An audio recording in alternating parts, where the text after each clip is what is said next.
She video chat with another man in my household. February of last year, the eventual OM began working with my wife. Married 2 years at the time. We're in our late 20s, no kids. At their job, their group of friends hang out a lot, going out to bars, hanging out at each other's places, etc. Basically, they developed a friendship that at the time I deemed completely harmless because of the above and because, to be honest, the guy was a bit of a loser. It's not that I was actively looking for signs of cheating then, but I've always been acutely aware of the fact that people generally do crappy things and I don't want to get hurt. So subconsciously I told myself I didn't need to worry about this guy. Over the next several months, her behaviors changed pretty significantly, and I picked up on them fairly quickly. In the past, she'd leave her phone laying around and even ask me to check her texts, set her alarm, etc. Now, she was always keeping her phone by her, never letting it go, and keeping it on silent, always texting. I was naive, and this should have been the only warning I needed. I didn't think anything of it. Starting in May or June, they began to hang out alone versus with friends. I was not okay with this and I told her so. She told me I was being paranoid and that I was letting my anxiety problems get the best of me. It took some convincing on her part, but idiotically, I let this proceed. In August or September, he moved away out of the country to go to school. I was happy about this, but the texting continued. Facebook and text, all the time, 24/7. I told her it bothered me, and she didn't stop. My suspicions got the best of me, and I checked her texts and Facebook. There was definitely some flirting going on, but nothing overtly sexual. I decided to not say anything and see where this went. I didn't want to reveal the fact that I was snooping if I didn't have hard evidence. On November 10th, we had come home from a friend's engagement party. We had been drinking a bit, and she told me she was tired and was going to go lay in bed and browse the internet. I found this strange, as our routine is usually, she passes out on the couch with me while I watch a little TV or go on my computer. I logged onto her Facebook, and lo and behold, I found what was for her the most graphic conversation I've ever seen. Really raunchy stuff. They were video chatting on Facebook and typing since I was downstairs. I don't know how to accurately describe what I felt at that point. Shaking uncontrollably, heart beating so fast that I thought I'd have a heart attack, seeing stars. I basically had a panic attack, probably. I came to my senses and took a bunch of screenshots of their conversations. Without even thinking about it, I went upstairs and slammed the bedroom door open. She had heard me coming, so had shut off her computer. She was posing. She said, "I've been waiting for you to come up," and I literally almost threw up.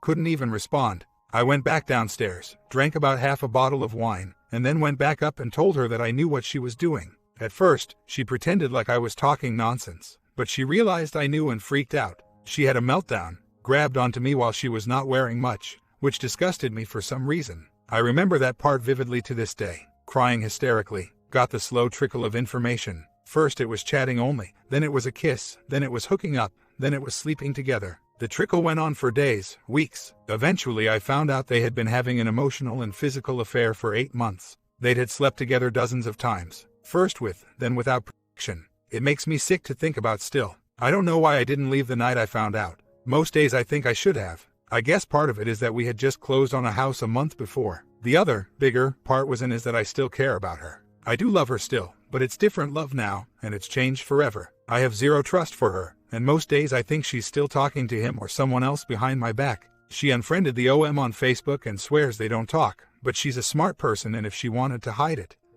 she could. The point is that I have no way of knowing. Sometimes I want to leave, but I'm terrified of being alone. Sometimes I want to stay, but I'm completely miserable. I get triggers constantly. We've had sex, but all I think about when we do it is him and her together. I almost never initiate it. I feel like a zombie, like I'm just floating through life. I stay at work late because I don't want to come home. When I do get home, all I want to do is drink a couple beers or pass out. I start fights over this all of the time. She freaks out at me even mentioning leaving. She knows what she did destroyed us and is genuinely remorseful. But I don't know if I can forgive her. I don't know what the point of typing all of this was. I need advice. I need help. The best thing for me would probably be for her to leave me. It's just not fair that she did all of this and now I'm the one stuck making a life-altering decision because of her being unable to control herself. We've tried counseling, but I don't feel like it helped, partly because I'm not sure I want to. We took a trip. We've bought some furniture. It all just feels meaningless and worthless. Most days I think about getting back at her by cheating on her. But I don't think I could do it, even after all of this. Comments. Blunt advice coming your way. Married for 2 years, no kids yet, and you found out she had an 8-month affair and you didn't leave. Add 20 years to those 2 years and a passel of kids. How would you like to be that guy? Leave her while you have no strings attached. Edit, you're in your late 20s and that means you're nearing your prime. Don't waste those years away trying to reconcile. You have the potential to find a better wife. You're going to miss out on so much fun if you give in to your fear of being alone and stay with her. If you think leaving her is going to be hard now, with a kid or two it's going to be that much harder. Think about it. OP responds, that's the thing I told her last night. All I wanted was a house and a family and a normal life, but now I don't know how I'm supposed to have kids with her. I literally cannot envision that in my future now. I don't know how I'm going to leave. I just don't. I honestly feel like I'm doomed to be unhappy in this forever. Just to clarify, we've been married for 3 years now. We've been together since we were 19, so yes, basically my first real relationship. I just hate being alone, and to be honest, with her. I thought I had way overachieved in the spouse department. I guess I'm worried I'll never find someone I'm into as much as I was into her. I'd say she's suffered consequences. She knows how much she's hurt me and is constantly upset about it. Honestly, I would probably leave and get a place for a bit to cool off if I didn't have this mortgage payment. I don't think I can afford a place in this city. It's crazy expensive here. I'm looking into switching jobs so I can get a better salary. I'm in a field that is notorious for crappy pay until you're higher up. Edit, I'm 27, just to clear that up. I mean, she's talking about how she can't live without me and is acting like she'll hurt herself if I leave or something. I don't know that she actually would, but she says those things. That, to me, is a person that is going through some serious crap as a result of this. She has given me access to all of her emails, texts, etc. She said she'd give up the internet if I wanted her to. Furthermore, her family knows, her friends know. It's not been a good 7 months for her. Also, the guy now lives out of the country. All of that said, my original point was that I have no way of knowing for sure if she's still doing something because she could have just gotten smarter about hiding it. Believe me, I'll do anything to make sure she doesn't get pregnant. She's on the patch, which is good, and I don't think she really wants kids yet anyway. Her job is physically intense and so it'd be hard for her to work if she's pregnant. And while she ducking sucks and is a terrible person, I don't think she'd try to have a kid to keep me around. That's ducked, even for her. We just had a big explosive fight and she stormed out and drove away. She wrote me a letter that explains why she loves me and why we should be together.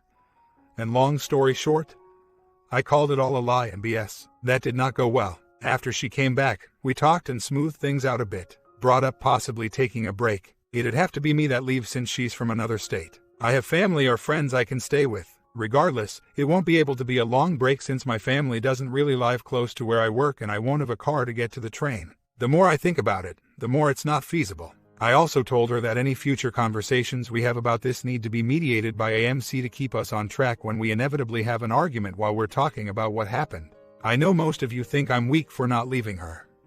And maybe I am, but I guess I still care about her. I don't know how else to put it. It's hard to just leave someone, especially after so long. But whoever said it is right, I probably should have left that night. But I didn't, and now I feel stuck. I do love her, that doesn't just stop. It has changed, though, and I know it will never be the same again. I just feel like it's going to be so difficult for me. We're going to take a massive hit on our house since we've owned it for less than a year. It's going to be a disaster. I understand it's not any better to stay in a marriage that is broken, but leaving is going to be so hard. She has claimed over and over again that she's never cheated on me. I gave examples of specific guys I was worried about, and she says nothing has happened with any of them. How can I have her prove she didn't do something if she actually didn't do it? Or how can I prove she did do it when there's no way to prove it for real? I've searched Facebook, texts, everything. I know I need counseling and I plan to go. I tried to have a rational conversation with her about this yesterday, and it always just turns into me screaming at her and her crying and eventually storming out. I do feel that I need a break from all of this, but it just always seems like a bad time.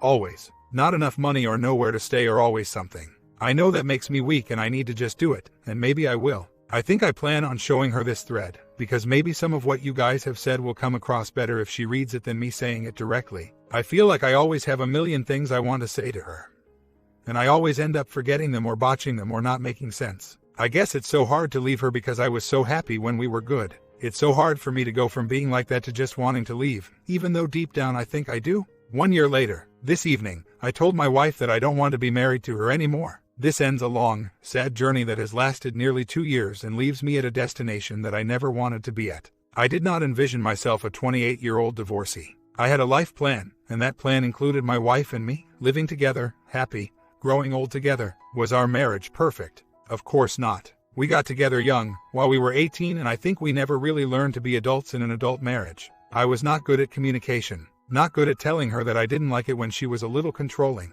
Our relationship started with me as a lonely kid that meets a beautiful girl and thinks there's no way this can be real.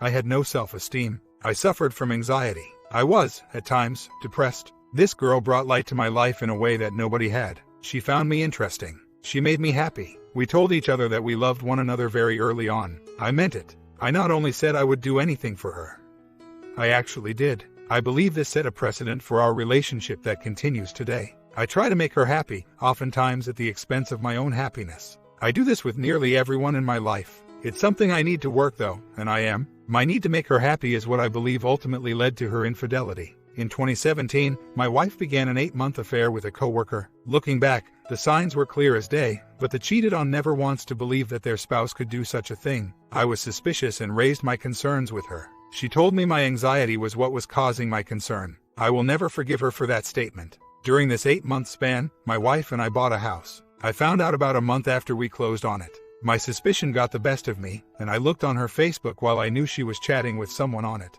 She was having a very graphic conversation with him. My proof was there. I was numb. I felt like ice water was running through my veins. I was shaking out of control. I downed a glass of wine to try to gain control of myself. It did nothing. I remember when I walked upstairs to confront her. Afterwards, when I went back upstairs and she was still posing for the other guy, she said she was waiting for me to come upstairs after we had gotten home. I felt my love for her fade in that exact moment. I got trickle truth by her that night, and over the next couple months. They had been in a relationship for 8 months. I had a compulsion to know everything, every little detail. She could never give me every little detail. Who can remember everything about every day? Not knowing everything only made me more suspicious and angrier. I said plenty of things to her that shouldn't be said to someone, but only in between the long weeks of silence between us. I didn't leave because I had nowhere to go. I had a misguided notion that I shouldn't tell any of my friends or family in case we somehow fix things. That was a massive mistake, as I have come to find out. It's hard to deal with something like this alone.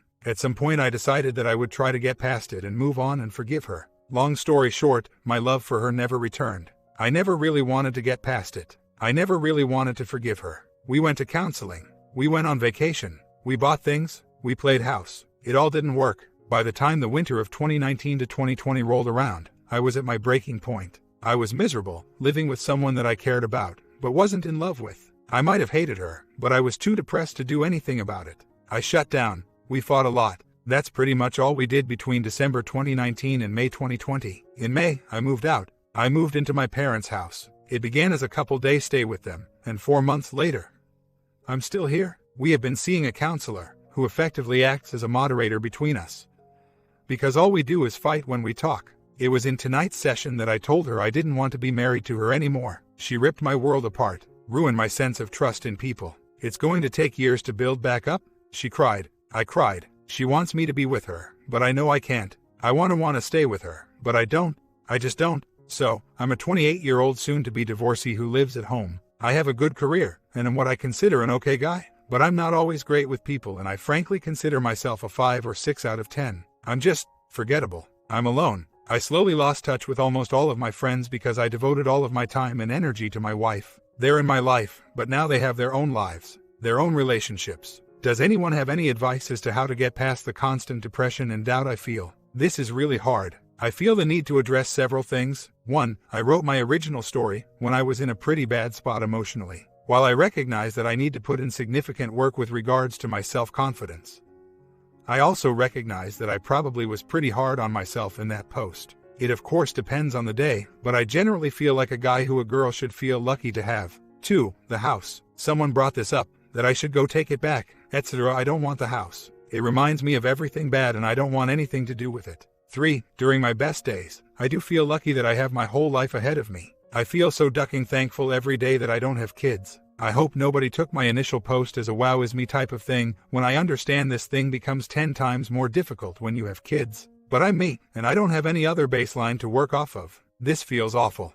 Kids or no kids. 4. I like to run, and do need to work out a bit. I'm 190, should be at around 175. I've had nagging injuries all year, which have kept me from running. I don't have a car, so I can't really join a gym unless it's near my work. And fortunately, I work in a major US city, where a gym membership costs like $200 a month. I'd love to but just can't right now, running as much as I can. 5. It has felt very good connecting with my friends again, the ones that I lost touch with because of my marriage. I'm trying to be more social. I'm trying to disconnect with all desires, and I feel more outgoing and more in charge of myself. It's nice. I talked with a lawyer a few weeks ago, and it will essentially drain me financially if I have to use the lawyer a lot. I just found out that my work has a legal team on retainer, and they cover divorces, free up to 28 hours. Going to check that out.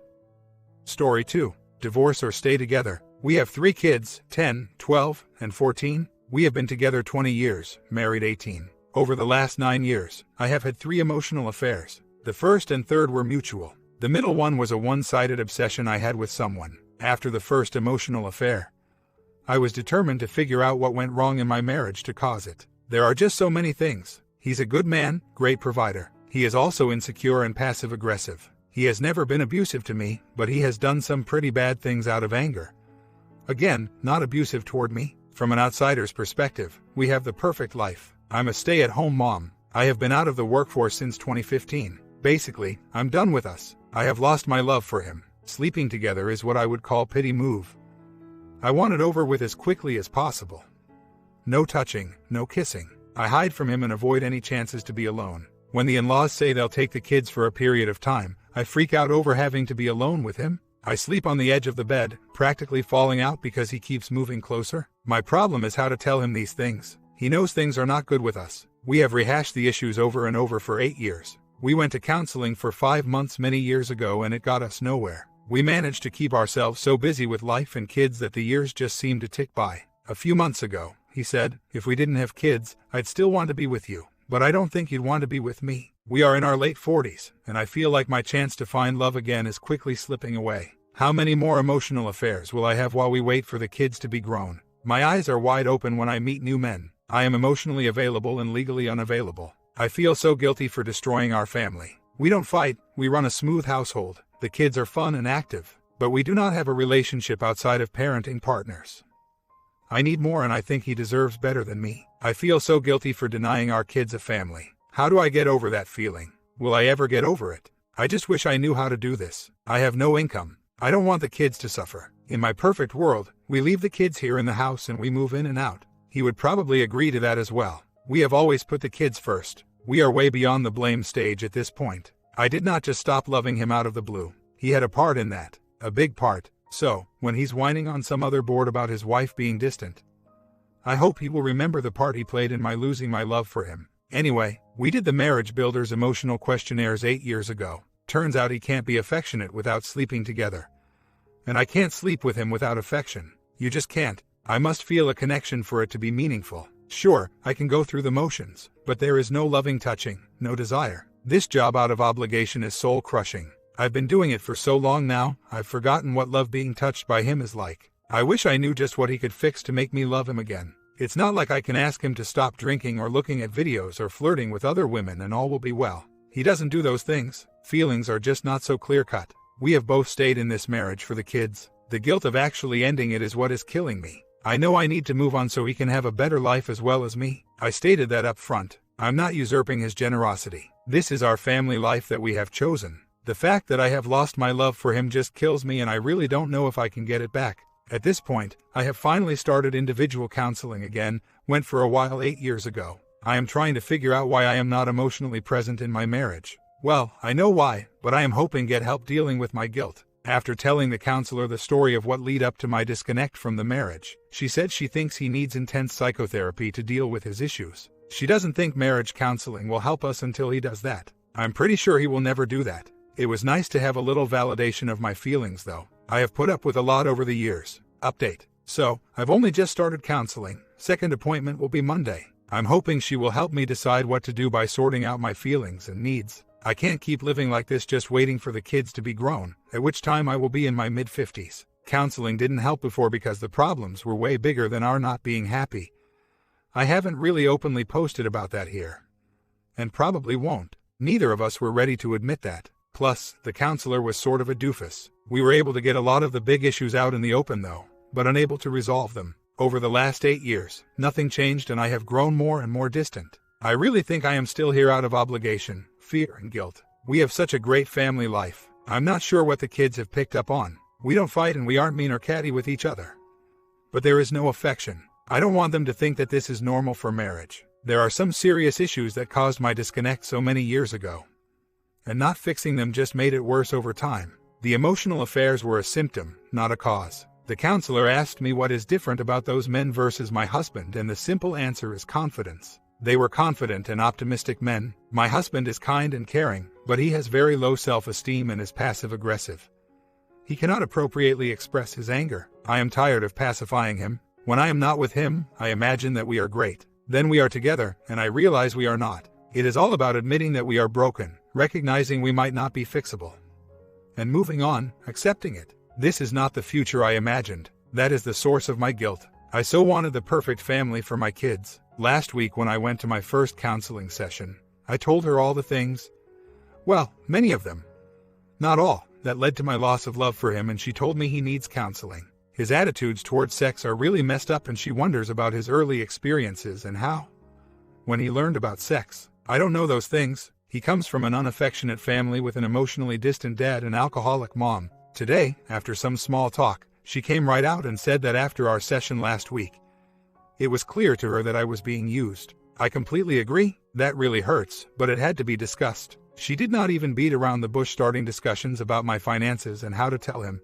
She offered to do it with her and us in her office together to provide a safe venue. I haven't decided yet about that. She made it very clear that I should not continue to sleep with him until he gets help. It is harming me psychologically. So today, I spent a lot of time reading about abuse and the many forms it takes. From the outside, we look perfect. He is a friendly, nice guy, and nobody would guess this about us. He has never laid a hand on me in anger. He does not berate me, but he has made demands and insisted on things that I did not want to do. Even after counseling to work that out, he has continued to do it to the point that I am no longer in love with him. He disrespected me over and over, and I became resentful. Bedroom time was all about him, not about a loving relationship. I'm just sorry that I let it continue for 8 more years. I feel angry that I have lost those years because I was too afraid to deal with this situation. Weeks later, we had a roundabout talk this morning. I'm dreading when he comes home. He was very hurt and started berating himself. I told him I didn't think berating himself was going to help matters. His low self-esteem is a huge part of what led us to this point, though. So I sort of expected this. 8 years ago, when I said I wanted out, he cried all the time and wondered what was wrong with him. So, this time, I have tried to shoulder more of the blame, even though truthfully, his behavior is what caused my resentment. I'm so scared and worried and nervous that I'm making the wrong choice. And on the other side, I feel a bit relieved that I have started the ball rolling. Maybe I can finally move on. He knows about the first one, but not the second affair. I don't count the middle one as an affair really, because the other guy was not even aware of it.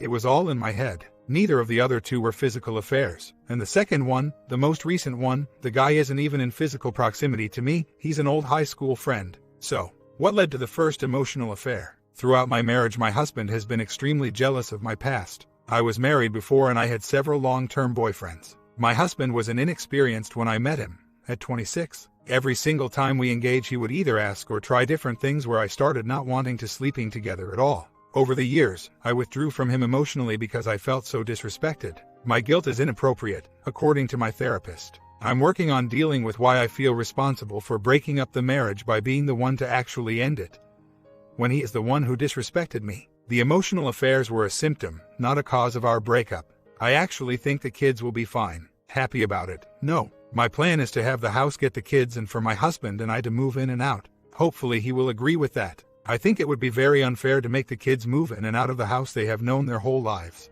People think it is a crazy idea, but I know people who have successfully done it for years. My husband and I get along very well. Well, maybe not so well once I finally say I want out. So I hope we can manage this. The plan is Monday, but maybe sooner if I can find a good time. On Monday the in-laws take the kids for a few days. Counselor thinks that would be a good time because then he'll have a few days to deal with his reaction without the kids seeing it. I dread being alone with him in the house though. She told me to work out a backup plan for a place to stay just in case. In my state, you can't just file for divorce. You have to be separated for a year first. I have no intention of taking him to the cleaners. I gave up a very good career after 17 years of working to build it. I bought the house we live in and paid the mortgage with him for 10 years. We chose for me to give up the career because we felt it would be best for our kids. Ending the marriage is hugely painful for me and I have tremendous, albeit misplaced, guilt over it. Guilt is simply anger at myself for not fulfilling my dream of happily ever after. A month later, we're in our usual holding pattern after starting the talks. This is very common for us, except now I am so much more confident that this is the right decision. We had very difficult discussions Monday and Tuesday nights and have not spoken about it since. I have not slept in our bedroom since Monday night. Tuesday morning after our Monday night talk, he wanted to snuggle in bed for the first time in ages. It just felt terrible. Why now? He's grasping. It is hard and adds to the guilt. I hate hurting anyone. We have a great option for sharing a place and moving in and out of the house. I hope he is on board with it like your husband is when I finally get to the point of mentioning it. We can't ignore this for much longer. I have told him my intentions, told him that my consulting work would be to pay for another place for us to live, not for extra income to buy things. His first reaction when I told him I would be consulting again was how we could use the extra money. Then he got upset and said, "So it is not even if. It is when?" Hello. What have all these conversations we've been having over the last few months been leading to? Complete denial. I am fortunate to have a couple of good friends I trust. When I finally confided in them recently, my world changed. Keeping big secrets like this builds big walls with friends. They have been so supportive and helpful. I could never have imagined. My fear and guilt kept me from being honest. But then again, everything seems to be falling into place since I started counseling. I'm going to handle this divorce in a fair and honorable fashion. My comment: I think love was missing in the story. Do you guys agree? And what you think of a fair divorce? Comment down below. Let me grab a sushi lunch and I'll be back with more.